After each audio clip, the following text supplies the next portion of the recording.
Bom, pessoal, nós estamos indo para a última parte da fisiologia vegetal, onde essa fisiologia vegetal ela se divide em 3 momentos. No primeiro momento, a gente fala dessa relação solo com a planta, onde nós vamos ver aqui os temas ligados à nutrição, transporte e à transpiração. No segundo momento, a gente fala sobre o metabolismo energético, fotossíntese, respiração. E no terceiro momento, a gente fala sobre o controle vegetal, os fito-hormônios e os fitocromos, ok? Então, na aula de hoje, nós vamos trabalhar os seguintes temas: a nutrição mineral, o transporte de seiva bruta, o transporte de seiva elaborada e a transpiração, tá certo? Então, primeiramente, as plantas, elas são seres autótrofos, então elas transformam matéria inorgânica em matéria orgânica. Então, uma planta, para sobreviver, ela precisa retirar do solo água e minerais e mais um componente da atmosfera que ela absorve através das suas folhas, que é o carbono na forma de gás carbônico. A partir dessa matéria, junto com a energia solar, ela é capaz de produzir toda a sua matéria orgânica, tá certo? Então as plantas elas não absorvem matéria orgânica do solo. Professor, então por que é importante o solo ter matéria orgânica? É importante por quê? Porque tendo matéria orgânica, o humus, você tem o trabalho ali dos seres decompositores nesse humus, das bactérias, dos fungos. E ao decompor, o que é que um organismo desse faz? Ele transforma a matéria orgânica em inorgânica. Então, é importante esse ciclo da cadeia alimentar terminar para que possa começar um novo. Porque esses nutrientes minerais que vem da decomposição da matéria orgânica é que as plantas vão utilizar para poder transformar novamente em nova matéria orgânica. Bom, esses nutrientes eles são divididos em 2 grupos, os micronutrientes e os macronutrientes. Aqui não tem a ver com, vamos dizer, o tamanho dos nutrientes, o tamanho da molécula, ou se eles são mais necessários ou não, e sim com a quantidade em que a planta requer ele. Por exemplo, os micronutrientes eles são requeridos em quantidades muito pequenas ou traços, no caso menos de 100 miligramas por quilograma de matéria seca de solo. Matéria seca, né? Tirando aí a água, ficando somente a matéria dos solutos. Já os macronutrientes são aqueles requeridos em maiores quantidades, acima de 1000 miligramas, ou seja, acima de 1 grama para cada quilograma de matéria seca, certo? Lembrando que esses micro e macronutrientes eles vão ser absorvidos por aqueles processos que se estuda no primeiro ano, e vocês vão revisar isso dentro de citologia, que são os transportes através da membrana. A água, por exemplo, ela se movimenta através de osmose, e os solutos por difusão simples, difusão facilitada ou transporte ativo. Então, esses são os processos físico-químicos que envolvem o transporte desses nutrientes a nível celular, ok? Bom, nós temos aqui como macronutrientes, nós temos aqui o tal Chompics da vida, né? Esses são os nutrientes que a planta necessita em maior quantidade, que é o Chompics: carbono, hidrogênio, oxigênio, nitrogênio, fósforo, potássio e o enxofre. Aliás, isso aqui é o Chompics, né? São os nutrientes em maior quantidade em todos os organismos de maneira geral. Então, nas plantas não é diferente, tá certo?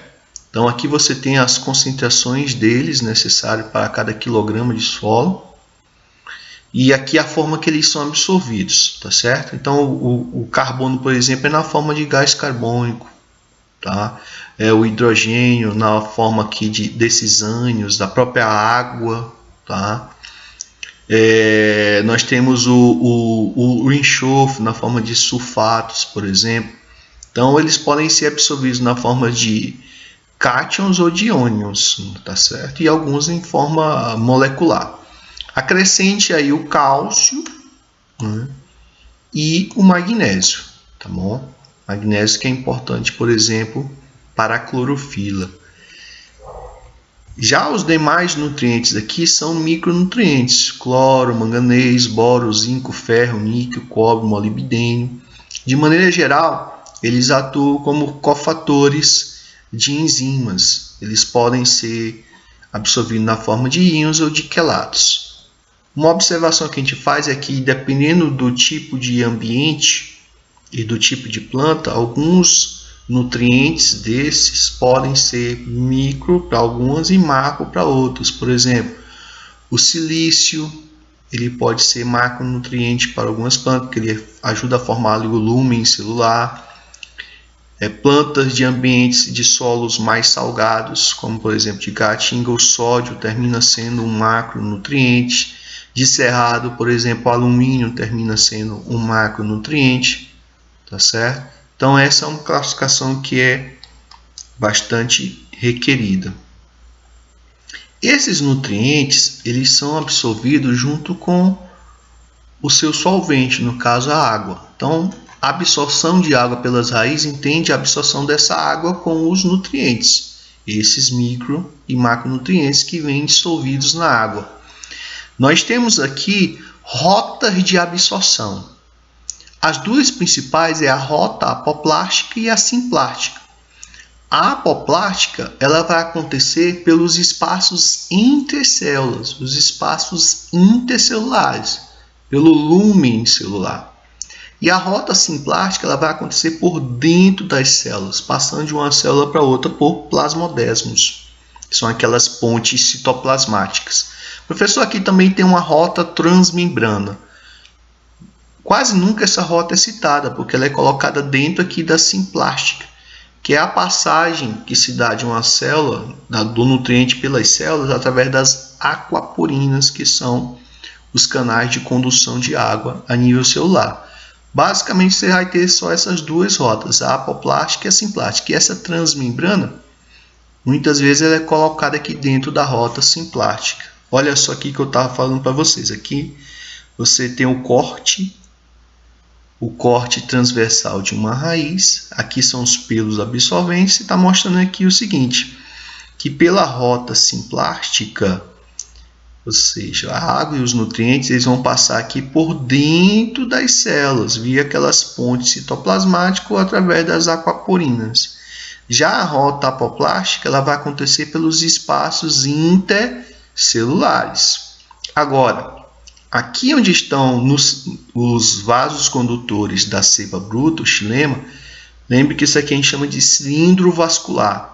Nós temos aqui a endoderme. Essa endoderme ela é impermeabilizada pelas chamadas estrias de Caspari, que não deixa essa rota apoplástica continuar nela. Então, para passar para os vasos condutores, necessariamente os nutrientes têm que passar por dentro das células da endoderme. Por isso que a gente diz, e vocês viram isso na histologia, que a endoderme ela vai dessa maneira filtrar e controlar a entrada da água com os minerais, ou seja, da seiva bruta inicial, para que as células de xilema, essas células grandes aqui. Beleza? Bom, aquelas plantas que não são cultivadas no solo e cultivadas em água, nós chamamos esse cultivo de hidroponia. Qual a vantagem desse cultivo? A vantagem desse cultivo é que, ao não ter contato, essas plantas as suas raízes têm contato direto com a água enriquecida com minerais. Ao não ter contato com o solo, isso evita muito o aparecimento de doenças, de pragas, e isso diminui a quantidade do uso de agrotóxicos, herbicidas, ou seja, é uma forma de cultivo, por exemplo, de hortaliças, que é muito mais saudável e por isso é um pouco mais caro o cultivo hidropônico em relação ao cultivo tradicional no solo, tá certo? Bom, vejam só, uma vez que essa água com os minerais cheguem aqui nas células de xilema no interior do cilindro vascular, aí esta água ela tem um novo trajeto. Ela entrou aqui na raiz e agora tem que ser distribuída para o resto da planta. Então, como é que essa água com os minerais sobe? Muitas vezes até, por exemplo, em sequoias de 80 metros de altura, como é que essa água sobe contra a gravidade? E as plantas elas não têm, como os animais, uma bomba, que é o coração nos animais. Então não tem uma bomba para impulsionar e jogar essa água lá para cima, como uma bomba em casa que joga água para encher uma caixa d'água. Então os processos envolvidos nessa subida da seiva bruta foram estudados durante muito tempo pelos cientistas, e aí essa subida, essa seiva bruta, água com os minerais, ela se deve a 3 fenômenos: a capilaridade, a pressão positiva da raiz e a teoria coesão-tensão, conhecida como teoria de Dickson, que é uma teoria que relaciona, como eu vou falar mais na frente, a transpiração ao processo de condução, tá certo? Então vejam só, a primeira delas é a capilaridade. A capilaridade é uma propriedade intrínseca da água, que é a capacidade de passar por túbulos finíssimos. Que túbulos finíssimos são esses? Bom, vocês viram na histologia que as células responsáveis pelo transporte de água são as células de um tecido chamado de xilema ou lenho. São os traqueídeos, que são essas células mais fininhas, e os elementos de vaso, que são células mais largas. Aqui nós temos uma fotomicrografia. Aqui são os elementos de vaso e aqui são os traqueídeos. Ou seja, eles funcionam como verdadeiros canos para a passagem de água. Por isso que são células mortas, como a gente viu na histologia, para que tenha espaço. Então vejam só, a capilaridade ela é uma propriedade intrínseca à água, aos líquidos de maneira geral. Então nessa imagem aqui você vê, por exemplo, que a água ela subiu esses tubos aqui por capilaridade. Essa capilaridade ela se deve às pontes de hidrogênio estabelecidas entre as moléculas de água, que nós chamamos de forças de coesão, e entre as moléculas de água com as paredes dos tubos, que nós chamamos de forças de adesão. Então, o somatório das forças de coesão e adesão forma a capilaridade, que é a capacidade da água de se transportar por túbulos finíssimos. Quanto mais fino, mais sobe a água. Vejo aqui que, pelo princípio dos vasos comunicantes, se esses tubos tivessem o mesmo calibre, a mesma espessura, diâmetro, esses líquidos é para estar aqui no mesmo nível. Por que nesse subiu mais um pouco, nesse aqui? Porque quanto mais fino, melhor, mais sobe. Os cientistas já mediram experimentalmente isso, e de acordo com a espessura dessas células aqui que nós falamos, a água ela é capaz de atingir até meio metro acima do solo. Meio metro acima do solo. Só que nós sabemos que a maior parte das plantas passam essa altura. Uma árvore passa de meio metro do solo. Então, só a capilaridade não é suficiente para levar a água até uma copa de uma árvore. Para ajudar a capilaridade, existe um outro fenômeno chamado de pressão positiva da raiz. O que diz isso? Vejam só, aquelas células da endoderme que eu falei para vocês, que tem essas estrias de Caspari aqui em detalhe, que estão impermeabilizando os espaços intercelular, essas células da endoderme, o que elas ficam fazendo? Vejam só, elas ficam, aqui tem uma bombazinha, que fica jogando sódio para o interior dos vasos condutores de seiva. Para as células, por exemplo, no entorno aqui, células do periciclo, células do xilema, do parênquima medular. Então, esse excesso de sódio aqui, ele aumenta a pressão osmótica aqui dentro. A gente sabe que a água ela sempre se movimenta para o local de maior concentração de soluto. Então, a presença de sódio aqui cria aqui uma força chamada de pressão osmótica, de atrair a água de todo quanto é lado, tá certo? E como essa água não tem como retornar para fora da planta, para fora do cilindro, por que não tem como retornar? Por causa das estrias de Caspari, que impermeabilizam o espaço intercelular. Então, como essa água não tem como voltar, ela vai se amontoando e vai subindo. Ela vai se empurrando para cima. Olha só aqui esse experimento que mostra a pressão positiva da raiz. Aqui você tem, né, 2 tubos. Aqui um tubo cilíndrico fixo e aqui a raiz. Eles estão conectados por uma mangueira. E nessa mangueira foi colocada uma quantidade de mercúrio. Aqui água e aqui mercúrio. E percebe-se que por pressão positiva, o que acontece? Esse solo aqui essa planta está submetida, foi bem irrigado. Então essa entrada de água vai empurrar, você percebe aqui que empurra o mercúrio pelo tubo.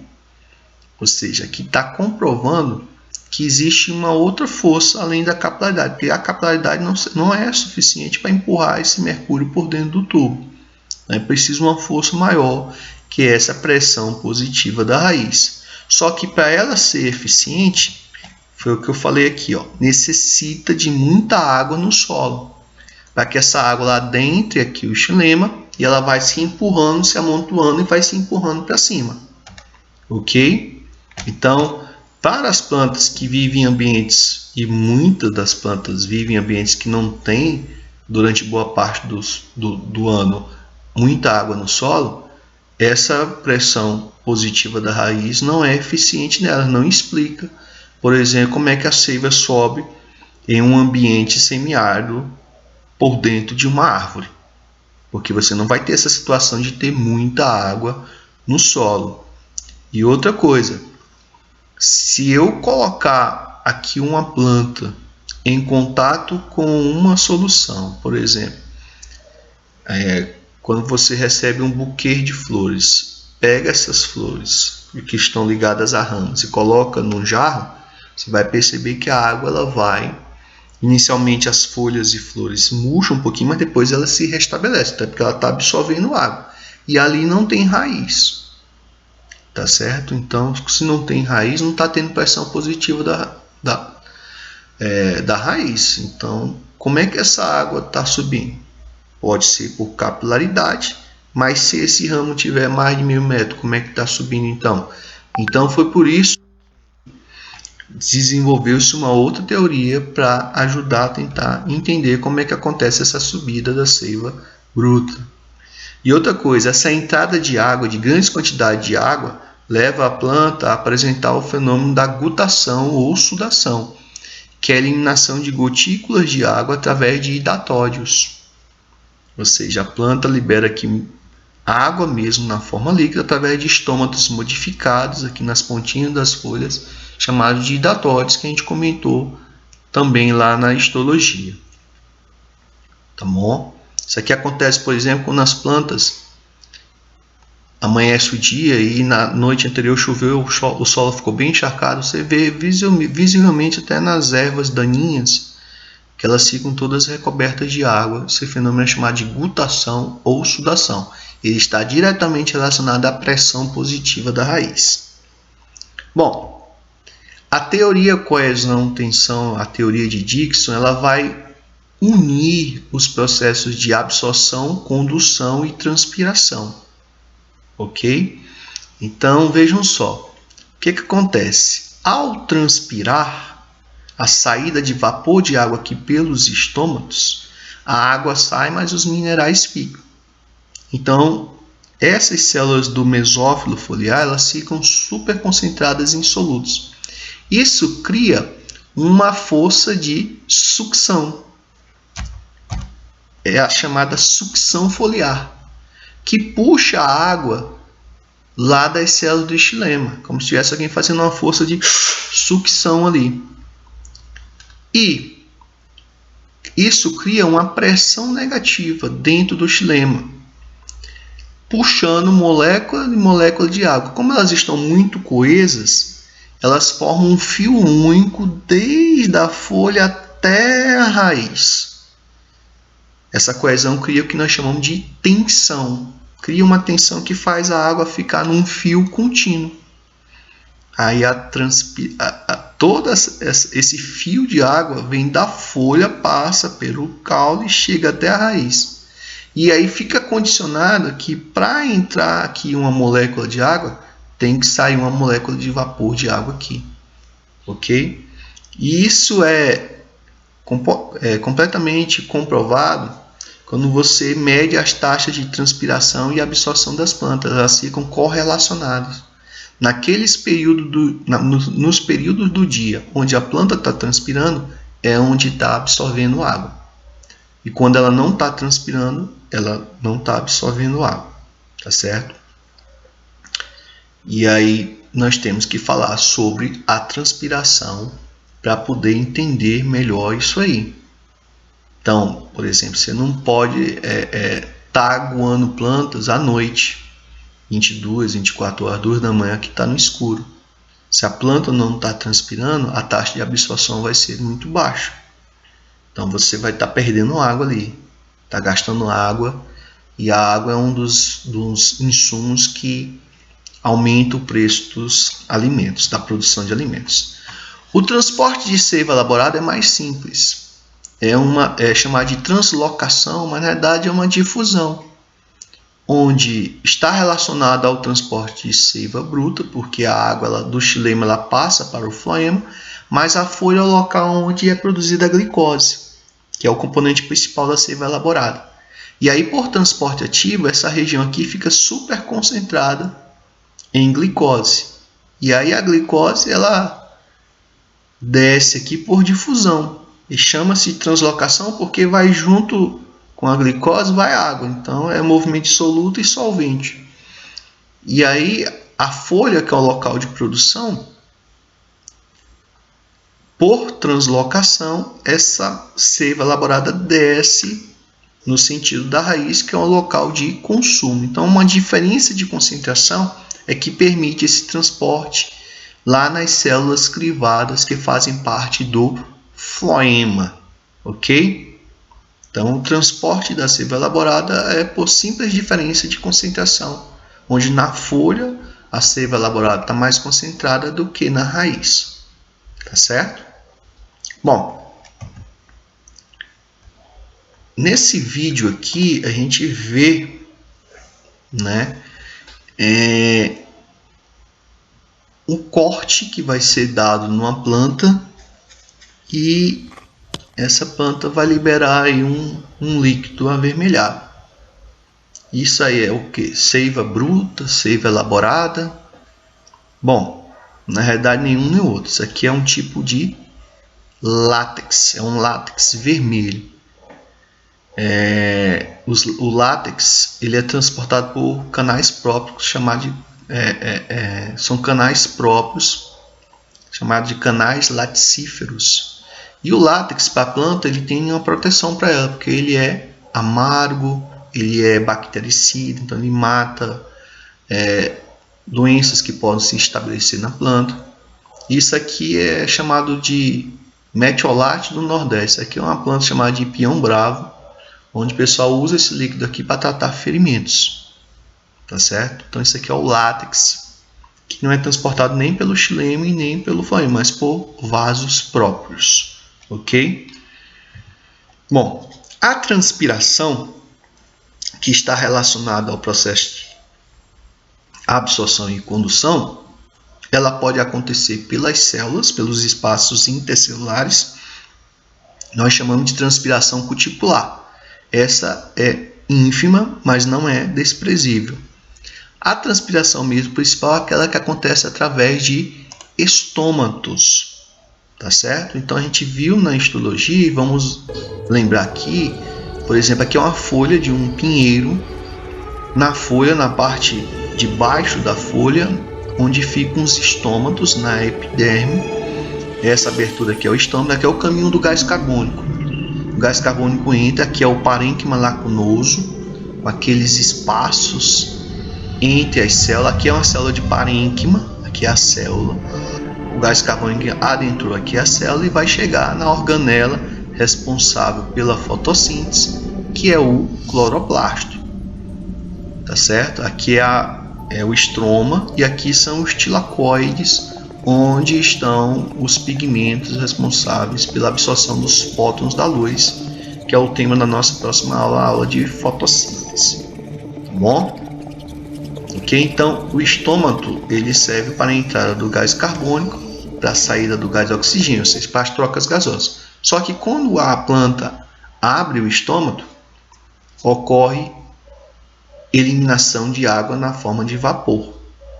Então a planta ela tem que controlar isso aí, porque essa perda de água ela é importante para a condução da seiva bruta, mas se ela for excessiva pode trazer perigo para a vida da planta, a planta desidratar. Bom, pessoal, como é o mecanismo de abertura e fechamento dos estômatos? Então vejam só. Quando o estômago está aberto, que tem a abertura aqui do ostíolo, é porque as células guarda estão túrgidas, cheias d'água. Quando as células guarda murcham, o estômago fecha. Como é que isso acontece? Então, aqui na célula guarda existe uma bomba de potássio. Quando ela está em funcionamento, ela joga potássio para o interior aqui das células guarda, deixando ela muito concentrada. Isso atrai água do entorno, água líquida, aqui das células da epiderme. A célula guarda incha e aí o ostíolo se abre. Se o contrário acontecer, o potássio sair, a água sai, o estômago fecha. Como é que acontece isso? A planta libera um ácido chamado de ácido abscísico. Esse ácido abscísico ele vai desligar a bomba de potássio e aí o potássio sai por simples difusão e a água acompanha ele, ok? Então é o volume das células guarda que vai interferir no estômago estar aberto ou no estômago estar fechado. Mas quando é que esse ácido abscísico vai ser liberado para provocar o fechamento e quando ele desaparece para que ocorra a abertura? Bom, existem os fatores que interferem nisso, que nós chamamos de fatores limitantes. Nós temos a luz, por exemplo, ou seja, a presença de luz ela provoca a abertura dos estômatos. Olha só nesse gráfico aqui, em que há transpiração, que está diretamente relacionada à absorção, vai ocorrer nos períodos do dia que a planta tem luz. Quando chega à noite, o ácido abscísico é liberado, a bomba de potássio é desligada e aí o estômago fecha. Beleza? Outro fator é o gás carbônico. O gás carbônico ele entra e sai pelos estômatos, assim como o oxigênio. Então, quando vem da noite, o que acontece? À noite a planta só respira. Então, ela liberou muito gás carbônico. Quando começam os primeiros raios solares, a concentração de gás carbônico na planta está baixa. Então, isso força também os estômatos a abrirem. Quando essa concentração está baixa de gás carbônico, isso é um fator estimulante, como a luz, para a abertura dos estômatos. Agora, o principal mesmo é a água, é a disponibilidade de água. Mesmo que esteja de dia e a planta esteja com baixa quantidade de gás carbônico, se ela tiver em risco de se desidratar, ela fecha os estômatos, tá certo? A gente percebe isso aqui. Aqui nós temos as curvas de plantas ao longo, desde a alvorada até o anoitecer. Então a gente percebe aqui que essa planta 1 ela não fecha os estômatos durante o dia. Aqui é a taxa de transpiração. Já as plantas 2 e 3, você vê que a taxa de transpiração no meio-dia ela cai. Por quê? Porque ela fecha os estômagos. Porque para ela é melhor ela se proteger de uma desidratação do que continuar absorvendo gás carbônico para a fotossíntese. Então, ela dá uma diminuída na taxa fotossintética para preservar a eliminação de água.